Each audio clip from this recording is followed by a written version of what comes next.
All right, hey everybody, welcome to the first race of 2023. This is the Marion Cycling Classic in Indianapolis, Indiana. This is the second year I've raced this event. Really like this event. It's early, it's about 9 o'clock, it's cold, it's about 40 degrees, and this is the Masters field. We're racing Masters 40 plus 1, 2, 3. There's a combined field, though, so there's about 50 riders on course. We have the 40 plus, which I just described. We have the 50 plus, and then starting about a minute behind these two groups is the Masters 4-5 field. There's several teams here. As we go through the first lap, I'm just going to let this play. Several teams here. You've got Texas Roadhouse that has 4 riders. You've got Cleveland Cycling Academy, which has 2 riders in the 40-plus field, but a total of 6 riders on course. Brilliant Advice has 2 riders, and then V3 Endurance has 3. I'm a solo rider today, so I've got a couple of objectives. Number 1, be patient. This is the first race of the year. We really want to test the winter fitness from training, but I want to be patient. Be selective in what moves I cover. You'll see a guy kind of riding a little bit off the front here. It's a former teammate. Don't need to cover every move, right? So number 2 is work on positioning. I really want to stay in kind of the front 5 to 7 riders throughout the course of this event. And then the third goal is put a race-winning move in play, and I'll certainly talk about that as we go.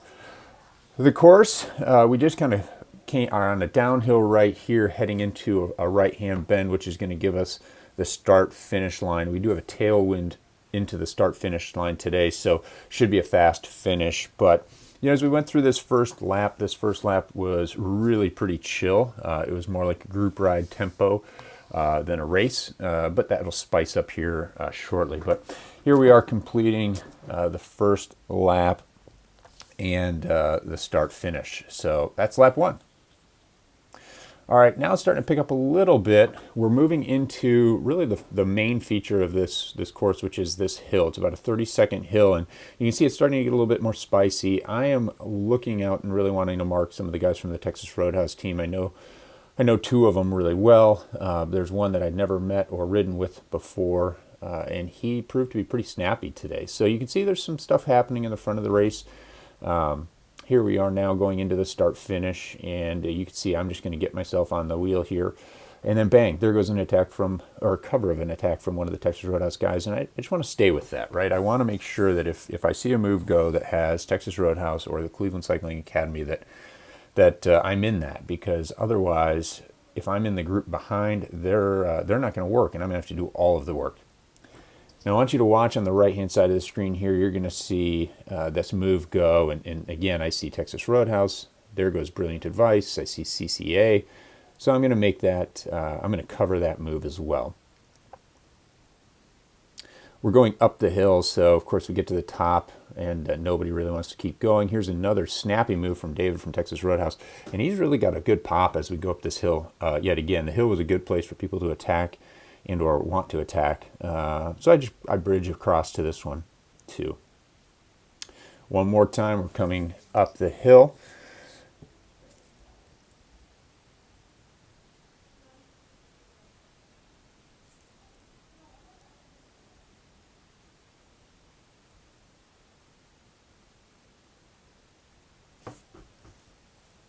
And from the left-hand side, you'll see a couple of guys make some noise, and then boom, there goes David from Roadhouse.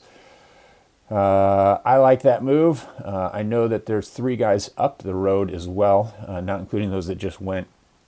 So I have to cover this one. And at the top of the hill, we're making this right-hand turn into a slight little chicane into a pretty fast downhill ripping descent. So I know I can make up ground on the descent, but with 3 guys up the road and these 3 guys bridging across, I make number 8. That would be a great move if we could get it to stick, but unfortunately nobody wants to really work. They just wanted to bring the group back together. So we're all back together again, and another move covered. Overall I felt really good in this race. I felt controlled, I felt calm, I felt comfortable. Being the first race back, there weren't a lot of jitters, so it was a great first day to be out and about. Got to race with a couple of former teammates and really just see some guys that I haven't raced with for a while. Here, I just don't like my position. I'm a little bit too far back for where I want to be. Again, I said I wanted to focus on positioning, so I put a little bit of an effort in before the hill just to be in a better position leading into the hill. And timing was great because here we go, right? Third in line, there's a move that goes, and I just found myself in great place to just stay on these wheels.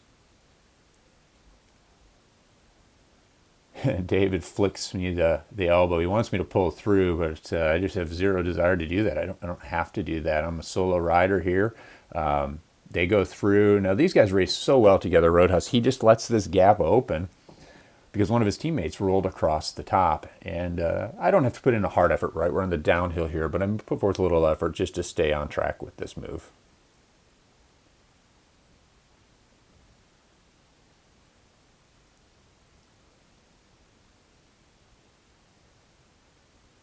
And heading into this straight start finish every lap, this was a good place to make up some ground if you wanted to, especially right after the start finish banner before we make the right hand turn. It usually lulls up a little bit there.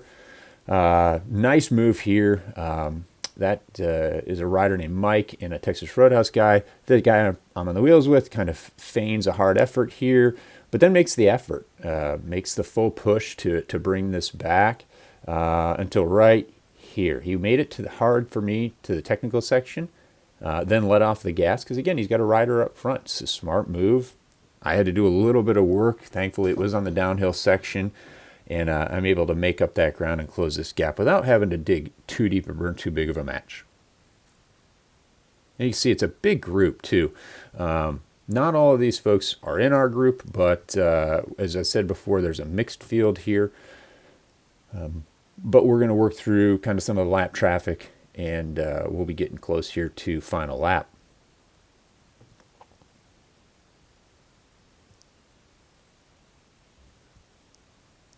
Okay, here we go. This is the final lap. So I am sitting in fourth wheel. You got Texas Roadhouse on the front and two riders in between.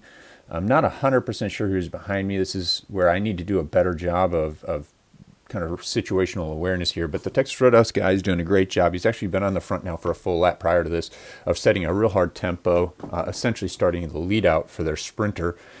We come to the base of the climb, and now everybody starts to go. At this point, I really want to focus on my positioning because I don't want the swarm to happen. So I'm putting in a pretty good dig here. I don't want to move around until we make the right-hand turn, but I make a critical mistake here. I leave too much of the right side open. I should have closed this down fully, and here comes Texas Roadhouse. Now, David comes through, and I try to go over and cut him off, close that door, but Marco pushes through. We actually bump shoulders a little bit, which was totally safe, but he got his position, and that was my fatal mistake right there. This is where my race-winning move should have taken place. I should have attacked right now.